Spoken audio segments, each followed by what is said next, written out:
ప్రభుత్వ ఆసుపత్రుల్లో వైద్య సేవలు మెరుగుపరచడంపై తెలంగాణ సర్కారు ప్రత్యేక దృష్టి సారించింది. వైద్య ఆరోగ్య శాఖపై ముఖ్యమంత్రి కేసీఆర్ సమీక్ష నిర్వహించారు. ఆసుపత్రుల్లో అవసరమైన సిబ్బంది అందుబాటులో ఉంచాలని సూచించిన ముఖ్యమంత్రి పేద గర్భిణులు ప్రభుత్వ ఆసుపత్రుల్లోనే ప్రసవించేలా చర్యలు తీసుకోవాలని ఆదేశించారు. ప్రభుత్వ ఆసుపత్రుల్లో మెరుగైన ప్రసూతి ఏర్పాట్లు ఉన్నాయనే విశ్వాసాన్ని ప్రజల్లో కలిగించాలని ముఖ్యమంత్రి కేసీఆర్ స్పష్టం చేశారు. ప్రభుత్వ ఆసుపత్రుల్లో ఆరోగ్యంపై ప్రగతి భవన్లో అధికారులతో ముఖ్యమంత్రి సమీక్ష నిర్వహించారు. ప్రసూతి సమయంలో పేద గర్భిణులు 2 రకాల ఇబ్బందులు పడుతున్నారని వివరించారు. ఒకటి, ప్రైవేటు ఆసుపత్రుల్లో వేలాది రూపాయల బిల్లులు చెల్లించడమైతే, రెండోది కొన్ని ప్రైవేటు ఆసుపత్రుల్లో అవసరమున్నా లేకున్నా శస్త్రచికిత్సలు చేస్తున్నారనే ఆవేదన వ్యక్తం చేశారు. పేద గర్భిణులు ఖచ్చితంగా ప్రభుత్వ ఆసుపత్రుల్లోనే ప్రసవించేలా అన్ని రకాల చర్యలు తీసుకోవాలని అధికారులను ఆదేశించారు. పేద గర్భిణులను ప్రభుత్వ ఆసుపత్రులకు తీసుకొచ్చేందుకు 2 ఏళ్ల నుంచి తీసుకుంటున్న చర్యలు బాగున్నాయని, అమ్మఒడి పథకం సత్ఫలితాలనిస్తోందని సీఎం ప్రశంసించారు. పేదలకు మెరుగైన వైద్యం అందించేందుకు మరిన్ని చర్యలు చేపట్టాలని ముఖ్యమంత్రి స్పష్టం చేశారు. ప్రధానంగా మారుమూల ప్రాంతాలు, ఆదివాసీ, గిరిజన ప్రాంతాల ప్రజలు ఇప్పటికీ ఇళ్లల్లోనే ప్రసవిస్తున్నారని, ఇది తల్లి బిడ్డలకు క్షేమం కాదని వివరించారు.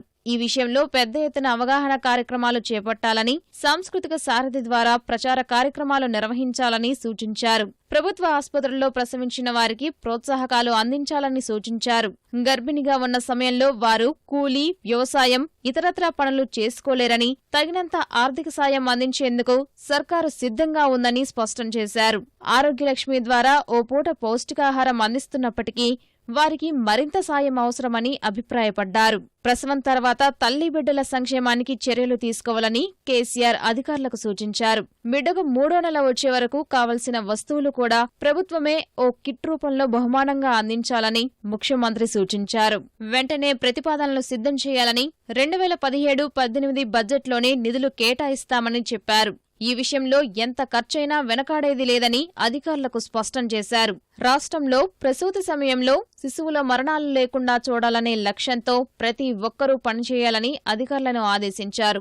గత ఏడాది బడ్జెట్లోనే వైద్య ఆరోగ్య శాఖలో సంస్కరణలు తెస్తూ నిధులు కేటాయింపు భారీగా పెంచామని ముఖ్యమంత్రి వివరించారు. మారుమూల గిరిజన ప్రాంతాల్లో సేవలందించే వైద్యులకు అదనపు ప్రోత్సాహకాలు అందించాలని పేర్కొన్నారు. ఢిల్లీలో మొహల్లా క్లినిక్ పేరుతో బస్తీల్లో వైద్య సేవలు విస్తరించారని, హైదరాబాద్, వరంగల్ సహా ఇతర కార్పొరేషన్లలోనూ ఇలాంటి ప్రయత్నం జరిగేలా ప్రయత్నించాలని సూచించారు.